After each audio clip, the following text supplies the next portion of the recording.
আসসালামু আলাইকুম। বাংলাদেশ বেতার সিলেট সংবাদ পড়ছি জান্নাতুল নাজনীন আশা।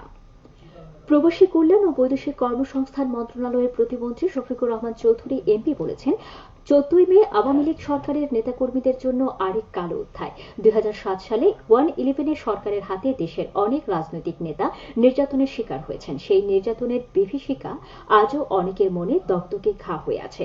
তিনি গতকাল রাতে জেলা পরিষদ মিলনায়তনে 2007 সালে 1-11 সরকারের হাতে সিলেটে আওয়ামী লীগের 40 জন নেতাকর্মীর কারা নির্যাতনের 17 বছর উপলক্ষে আলোচনা সভার প্রধান অতিথির বক্তব্যে এ কথাগুলো বলেন।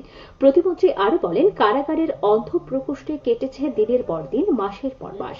ঘটনার আজ 17 বছর পার হলেও এখনো সেই ভয়ঙ্কর স্মৃতির কথা মনে হলে শিউরে ওঠেন অনেকে। কিন্তু প্রধানমন্ত্রী জননেত্রী শেখ হাসিনার পাশ থেকে কেউ কোনো কিছুর বিনিময়ে আমাদের সরাতে পারেনি, কোনোদিন ভবিষ্যতেও পারবে না। সিলেট জেলা আওয়ামী লীগের সাধারণ সম্পাদক ও জেলা পরিষদের চেয়ারম্যান অ্যাডভোকেট নাসির উদ্দিন খানের সভাপতিত্বে ও জেলা আওয়ামী লীগের দপ্তর সম্পাদক জগলু চৌধুরীর পরিচালনায় বিশেষ অতিথি হিসেবে উপস্থিত ছিলেন সিলেট মহানগর আওয়ামী লীগের সাধারণ সম্পাদক অধ্যাপক জাকির হোসেন, বাংলাদেশ আওয়ামী লীগের সাবেক সাংগঠনিক সম্পাদক advocate Misbauddin Siraj, Bangladesh Olympic association এর মহাসচিব ও সাবেক রাষ্ট্রদূত সৈয়দ শাহেদ রেজা।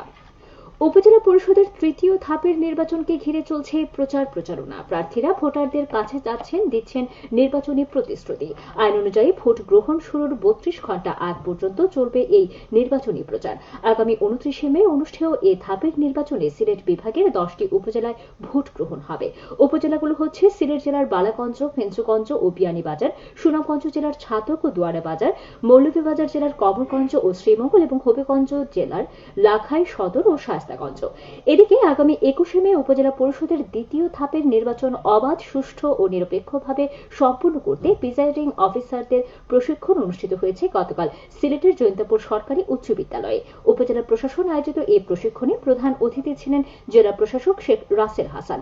প্রশিক্ষণে নির্বাচন সংশ্লিষ্ট কর্মকর্তা, প্রশাসন ও আইন শৃঙ্খলা রক্ষাকারী বাহিনীকে নিষ্ঠার সাথে কাজ করার আহ্বান জানানো হয়।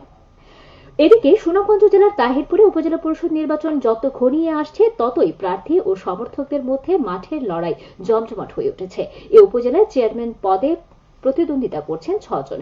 এবার নির্বাচনের জনপ্রিয়তা যাচাই করে যোগ্য প্রার্থীকে ভোট দিবেন ভোটাররা। এখানে মোট ভোটার সংখ্যা 1,56,254 জন। এর মধ্যে পুরুষ 79,276 জন এবং নারী 76,975 জন। তৃতীয় লিঙ্গের ভোটার আছেন 3 জন। সিলেটের গোলাপগঞ্জ উপজেলার শরীফগঞ্জ ইউনিয়নের কালীকৃষ্ণপুর রাস্তার পাকাকরণ কাজ দ্রুত এগিয়ে চলছে। এ পর্যন্ত 60% কাজ শেষ হয়েছে। অবশিষ্ট কাজ আগামী আগস্টের মধ্যে শেষ হওয়ার কথা রয়েছে। এলজিএডির তত্ত্বাবধানে এ কাজে ব্যয় হচ্ছে প্রায় 2 কোটি টাকা। সিলেটের বিয়ানীবাজার উপজেলা আইন শৃঙ্খলা কমিটির মাসিক সভা অনুষ্ঠিত হয়েছে আজ। উপজেলা পরিষদ সম্মেলন কক্ষে অনুষ্ঠিত সভায় প্রশাসনের কর্মকর্তা, জনপ্রতিনিধি সহ কমিটির প্রায় সকল সদস্য উপস্থিত ছিলেন। এতে আগামী উপজেলা পরিষদ নির্বাচন অবাধ, সুষ্ঠু ও নিরপেক্ষ হওয়ার লক্ষ্যে নির্বাচনী পরিবেশ সুন্দর রাখতে পুলিশ প্রশাসনকে অনুরোধ করা হয়। বিদেশ ফেরত প্রত্যাগত অভিবাসী কর্মীদের পুনঃ একত্রীকরণ রেস প্রকল্পের ভূমিকা শীর্ষক সেমিনার অনুষ্ঠিত হয়েছে গতকাল সুনামগঞ্জের বিশ্বম্বরপুর উপজেলা পরিষদে। ওয়েলফেয়ার সেন্টারের উদ্যোগে প্রবাসী কল্যাণ ও বৈদেশিক কর্মসংস্থান মন্ত্রণালয়ের ওয়েজ আর্নার্স কল্যাণ বোর্ড এই সেমিনারের আয়োজন করে। এতে প্রধান অতিথি ছিলেন অতিরিক্ত জেলা প্রশাসক মোহাম্মদ রেজাউল করিম। সেমিনারে বিদেশ ফেরত প্রত্যাগত অভিবাসী কর্মীদের পুনঃ একত্রীকরণে রেস প্রকল্পের ভূমিকা শীর্ষক বিস্তারিত তুলে ধরা হয়। এতে বিভিন্ন শ্রেণী ও পেশার লোক অংশ নেন। প্রান্তিক পর্যায়ে উন্নয়ন প্রচার প্রকল্পের আওতায় মহিলা সমাবেশ অনুষ্ঠিত হয়েছে গতকাল হবিগঞ্জের শায়েস্তাগঞ্জে। আশার আলো হাই স্কুল মাঠে আয়োজিত এই সমাবেশে প্রধানমন্ত্রীর বিশেষ 10টি উদ্যোগ সহ বিনিয়োগ, বিকাশ এবং পরিবেশ সুরক্ষা ও সর্বজনীন পেনশন স্কিম সম্পর্কে আলোচনা করা হয়। জেলা তথ্য অফিস এর আয়োজন করে। এবারে শুনুন কৃষি সংবাদ।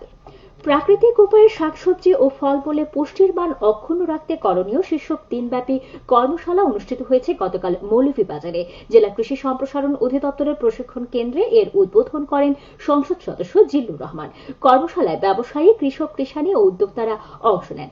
আঞ্চলিক কৃষি গবেষণা কেন্দ্র ও জেলা কৃষি সম্প্রসারণ অধিদপ্তর এর আয়োজন করে। খেলার খবর ফুটবল।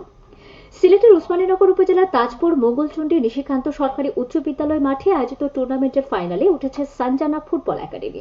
গতকাল সেমিফাইনালে তারা 1-0 গোলে ইসহাত স্পোর্টিং ক্লাব সাহারপাড়াকে পরাজিত করে। আগামী শনিবার ফাইনালে সানজানা ফুটবল একাডেমি দল মুখোমুখি হবে রব এফসি স্পোর্টিং ক্লাবের। সবশেষে আবহাওয়া। সন্ধ্যা 6টা পর্যন্ত পূর্বাভাসে বলা হয়েছে সিলেট সহ পার্শ্ববর্তী এলাকায় আজ কোনো সতর্কবাণী নেই এবং কোনো সংকেত দেখাতে হবে না। আজ সিলেটে সূর্যোদয় হয়েছে 5টা 8 মিনিটে এবং সূর্য অস্ত যাবে সন্ধ্যে 6টা 30 মিনিটে।